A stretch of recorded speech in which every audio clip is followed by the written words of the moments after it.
ఓం సాయిరాం. శ్రీ సాయి సచ్చరిత్ర అనే ఒక మహాసముద్రం లాంటిది. దానిలోంచి ఒక్క చుక్కను మనమిప్పుడు ఆస్వాదించబోతున్నాం.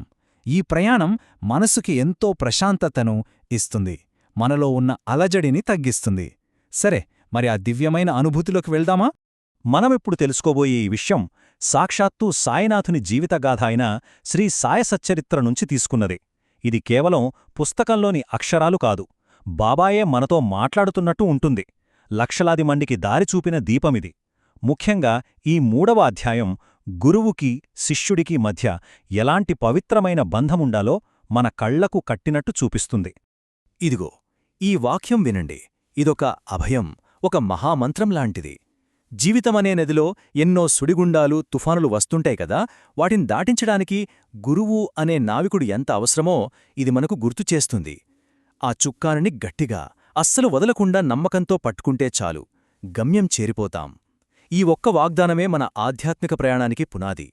మరి ఈ మాట ఒక భక్తుడి జీవితంలో ఎలా నిజమయ్యిందో ఒక చక్కటి కథ రూపంలో చూద్దాం. ఈ కథ వింటే మనలో కూడా నమ్మకం ఇంకా బలపడుతుంది. ఈ కథలో ఒక భక్తుడుంటాడు.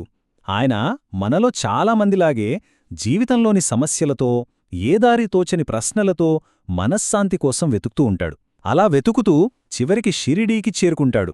ఆయన గుండెల్లోని ఆ బరువు, ఆ తపన మనందరికీ ఎక్కడో ఒకచోట అనుభవంలోకొచ్చేదే కదా. మీరు గమనించారో లేదో, సచ్చరిత్రలో ప్రతి సంఘటన మన జీవితానికి అద్దం పడుతుంది. ఆ భక్తుడి బాధ మన బాధే, ఆయన పడిన ఆరాటం మన ఆరాటమే. అందుకే ఈ కథలు మన మనస్సుని అంతలా హత్తుకుంటాయి, ఆయన స్థానంలో మనల్ని మనం ఊహించుకునేలా చేస్తాయి. ఇది చూడండి, ప్రతి ఒక్కరి జీవితంలో ఏదో ఒక టైంలో ఈ ప్రశ్న వస్తుంది. ఇక దారులన్నీ మూసుకుపోయాయి, ఏమీ మిగల్లేదు అనిపించినప్పుడు కేవలం గుండెలో ఉన్న ఒక చిన్న నమ్మకం అనే దీపం దారి చూపగలదా? ఆ భక్తుడికి ఎదురైన ఈ పరీక్ష నిజానికి మనందరి పరీక్ష. సరే, ఆ భక్తుడి ఆర్తనాదం విన్న కరుణామయుడైన సాయి ఎలా స్పందించారో ఇప్పుడు చూద్దాం. ఇది ఈ కథకే కాదు, మన నమ్మకానికి కూడా చాలా ముఖ్యమైన ఘట్టం. బాబా చేసే అద్భుతాలు అట్టహాసంగా, ఆడంబరంగా ఉండవు. అవి చాలా సైలెంట్గా మన ఆత్మను తాకుతాయి. మాటల్లో చెప్పలేని భయాన్ని, గుండెల్లో గూడుకట్టుకున్న భారాన్ని ఆయన కేవలం ఒకే ఒక చూపుతో, ఒక చిన్న చిరునవ్వుతో తీసేయగలరు. అదే ఆయన లీలల్లో ఉన్న గొప్పతనం.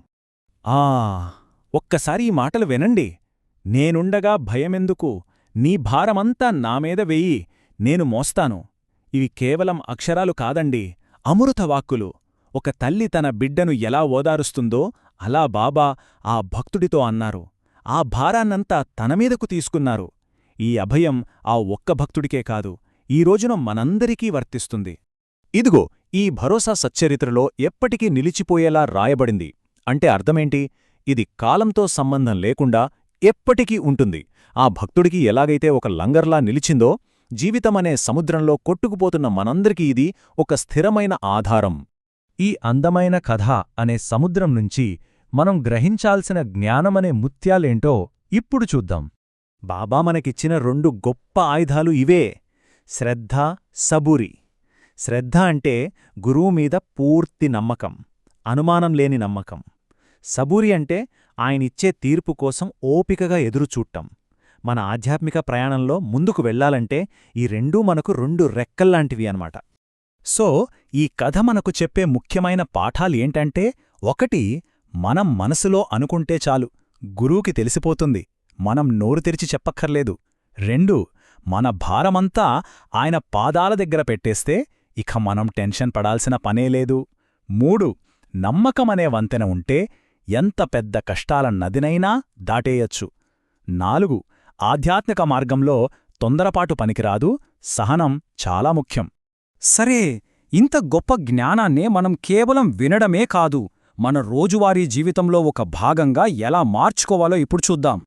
ఈ పాతకాలం నాటి జ్ఞానం ఈరోజు మన జీవితంలో ఎదురయ్యే చిన్న చిన్న సమస్యల కూడా ఎలా దారి చూపుతుంది, ఆ వెలుగును మన జీవితంలోకి ఎలా తెచ్చుకోవాలి, ఒక్కసారి మననం చేసుకుందాం. బాబాతో కనెక్ట్ అవ్వటానికి ఇది చాలా సింపుల్ మార్గం. ముందుగా ఒక ప్రశాంతమైన చోట హాయిగా కూర్చోండి. మెల్లగా కళ్ళు మూసుకుని మీ శ్వాస మీద దృష్టి పెట్టండి. ఇప్పుడు ప్రతి శ్వాసతో లోపలికి సాయి అనే నామాన్ని తలచుకోండి. ఆ నామస్మరణ చేసే కొద్దీ మనసు ఎంత ప్రశాంతంగా మారుతుందో మీకే తెలుస్తుంది. బాబా మార్గమంటే సేవ. అదేదో పెద్ద పెద్ద పనులు చేయక్కర్లేదు. ఆకలితో ఉన్నవాళ్లకి కాస్త భోజనం పెట్టడం, ఎదుటివాళ్లు చెప్పేది అంతరాయం లేకుండా ఓపికగా వినడం, ఎవరైనా కష్టంలో ఉంటే వాళ్లు అడగకముందే వెళ్లి సాయం చేయటం, ప్రతి ప్రాణిలో సాయిని చూస్తూ చేసే ఇలాంటి చిన్న చిన్న పనులే గొప్ప పూజలతో సమానం. ఈ విశ్లేషణను ముగించే ముందు బాబా మనందరికీ ఇచ్చిన ఈ అద్భుతమైన వాగ్దానాన్ని గుండెలో పెట్టుకుందాం. నీవు నావైపు చూస్తే నేను నీవైపు చూస్తాను. నా కృప ఎల్లప్పుడూ నీతో ఉంటుంది. మనం భక్తితో ఆయన వైపు ఒక్క అడుగు వేస్తే చాలు, ఆయన కరుణతో మనవైపు 100 అడుగులు వేస్తారు. ఆయన దయానే గొడుగు ఎప్పుడూ మనల్ని కాపాడుతూనే ఉంటుంది. ఈ కార్యక్రమం ఇక్కడతో పూర్తయినా ఈ ప్రశ్న మనతోనే ఉండిపోవాలి. ఈరోజు మన జీవితంలోని ఏ ఒక్క చిన్న విషయంలోనైనా సరే మన భారాన్ని, మన ఆందోళనని బాబా పాదాల దగ్గర ఉంచి ఆ సంపూర్ణ శరణాగతి అనే ఫీలింగ్ని మనం పొందగలమా? ఒక్కసారి ప్రయత్నించి చూద్దాం. ఎందుకంటే ఆ అనుభవంలోనే అసలైన శాంతి దాగి ఉంది. ఓం సాయిరాం.